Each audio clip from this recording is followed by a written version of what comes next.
গত 18ই মে আমরা শুভঙ্কর কুমার ওনার কাছ থেকে একটি কমপ্লেন পাই, যেটাতে উনি জানান কোটশিলা থানায় যে ওনার যে হিরো হন্ডা বাইক আছে সেই বাইকটি খুঁজে পাওয়া যাচ্ছে না। উনি একটি বিয়েবাড়িতে গেছিলেন এবং সেখানে বিয়েবাড়ি থেকে যখন বেরোলেন তখন তার বাইক কেউ নিয়ে চলে গেছে অথবা চুরি হয়েছে বলে ওনার সন্দেহ করেন। এই ঘটনাটা যদিও ঘটেছিল 12 তারিখে, উনি কমপ্লেন দিয়েছিলেন 18 তারিখে, 18ই মে। এর পরবর্তী সময় এর তদন্ত শুরু হয় এবং আমরা এই দীর্ঘ সময় এটা তদন্ত করার পরে আমরা রিসেন্টলি এক অ্যাকিউজডকে 10 তারিখে অ্যারেস্ট করেছি এবং কোর্টে ফরওয়ার্ড করেছি এবং সেই অ্যাকিউজডের কাছে, অভিযুক্তের কাছ থেকে আমরা জানতে পেরেছি যে তার কাছেই বাইকটি আছে।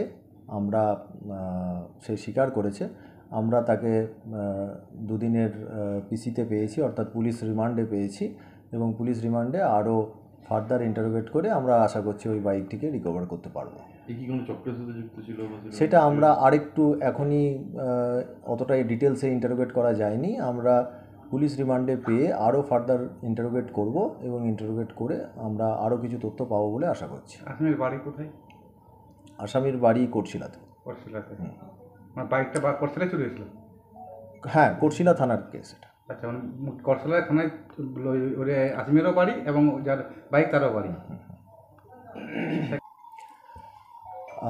গতকাল আমরা একটি অভিযোগ পাই, যেখানে অভিযোগকারী জানিয়েছিলেন যে তার নাবালিকা মেয়ে 9 তারিখ বিকেলবেলায় বাড়ি থেকে বেরিয়ে যায় এবং তারপর ফেরেনি এবং অভিযোগকারীর সন্দেহ ছিল যে এক অভিযুক্ত তার মেয়েকে কিডন্যাপ করেছে। সেই মতো ইমিডিয়েট আমাদের কিডন্যাপিং কেস স্টার্ট হয়েছে এবং কিডন্যাপিং কেসের তদন্তে নেমে পুলিশ যে মেয়েটিকে পাওয়া যাচ্ছিল না তাকে উদ্ধার করেছে এবং উদ্ধার করে তার সঙ্গে যে অভিযুক্ত ছিল তাকেও আমরা পেয়েছি, তাকে অ্যারেস্ট করা হয়েছে এবং গতকালই তাকে কোর্টে ফরওয়ার্ড করা হয়েছে।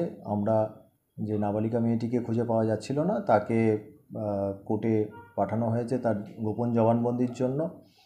এরপর বাকি যা তদন্ত আছে সেটা চলবে। কোথা থেকে বিপদ হলো? এটা যেহেতু খুব ইনিশিয়াল স্টেজে আছে, এক্ষুনি আমি বলছি না, তো আরও কিছু তদন্তের অংশ বাকি আছে।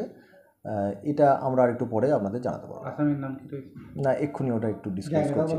হ্যাঁ, জায়গাটা কোথা থেকে? হ্যাঁ, না, এক্ষুনি একবারে খুব তদন্তের একবারে শুরুর দিকে আছে।